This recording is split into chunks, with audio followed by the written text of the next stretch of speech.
Creo que en general, digamos, lo que estamos viviendo en Venezuela, en todo este contexto, es ver a la calle, digamos, como una oficina de reclamos públicos, dada, digamos, problemas que se relacionan tanto con la lógica estatista excesiva que existe, que lleva a que termine, digamos, todo va conduciendo hacia la presidencia de la República. Tuvimos, por ejemplo, ahora un problema serio mientras el presidente Chávez estaba siendo intervenido en Cuba, había un paro médico en Venezuela. Los médicos del sistema de la salud pública básicamente estaban exigiendo que se le pague lo mismo que a los médicos cubanos. O sea, es decir, los médicos cubanos que están en Venezuela reciben un salario que es más alto que los médicos venezolanos que están en esas mismas entidades públicas. Entonces, era una exigencia muy básica. Queremos que se nos homologue el sueldo con los médicos cubanos. Fíjense, la ministra de la Salud dice: tenemos todas las condiciones para firmar el nuevo convenio, pero necesitamos que el presidente Chávez le dé el visto bueno. Pero el presidente Chávez estaba en terapia intensiva en Cuba, no le podía dar el visto bueno.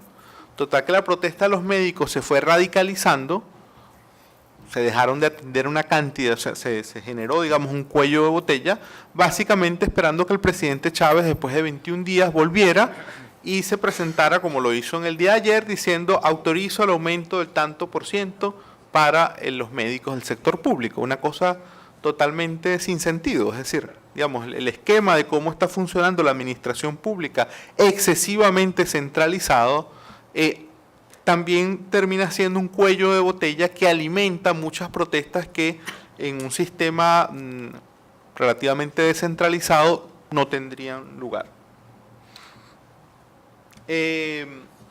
Paralelo a este crecimiento importante de la protesta, una naturaleza fundamentalmente social, laboral, principalmente de sectores populares, se ha venido dando otro proceso en la lógica también de lo que había comentado Abramovich, de una criminalización de la protesta.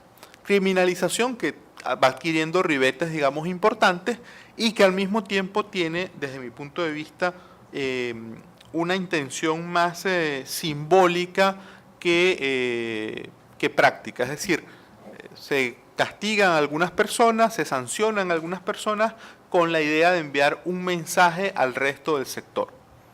Es decir, si meto preso a un sindicalista porque estaba organizando una protesta sindical, eso le envía un mensaje al resto de sindicalistas sobre las consecuencias que puede tener su acto.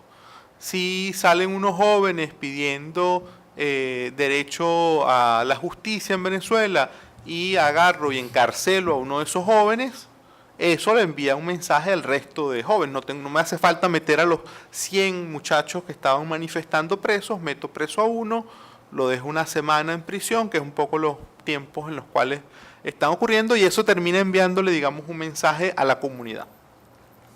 Voy a poner 3 casos, digamos, de cómo se reprimió el año pasado la protesta pública. Allá en Venezuela, bueno, somos atípicos, estamos jugando la Copa América, pero en realidad, digamos, el principal deporte es el béisbol. El año pasado, una serie de estudiantes universitarios querían aprovechar unos juegos donde había muchísima gente para expresarse públicamente sobre la gestión gubernamental y usaron una expresión de "estás ponchado", que es, digamos, el "estás ponchado" es como que te hacen unos lanzamientos y no logras darle la pelota.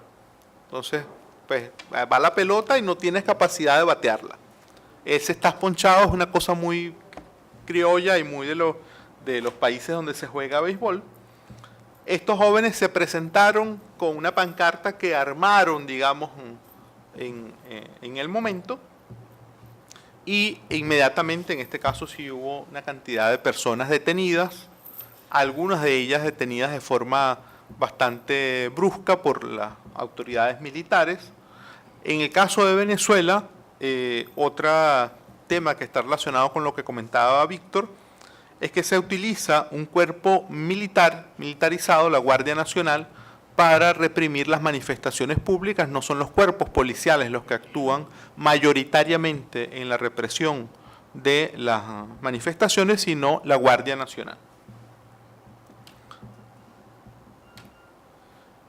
Otro hecho importante también ocurrido, esto fue a finales del año pasado, 30 personas que venían haciendo un viaje en el metro de Caracas, después de haber sufrido un retraso como de 45 minutos, deciden no bajarse del vagón en la estación final.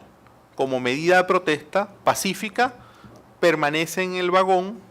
Les piden las autoridades le dicen que tienen que salir, la gente en sus 13 dice no, estamos aquí porque no hay buen servicio, qué sé yo, y interviene la fuerza pública. Estas personas las sacaron, digamos, violentamente del vagón del metro y les iniciaron unos juicios penales. Luego voy a volver sobre las leyes que se están usando para sancionar este tipo de protestas.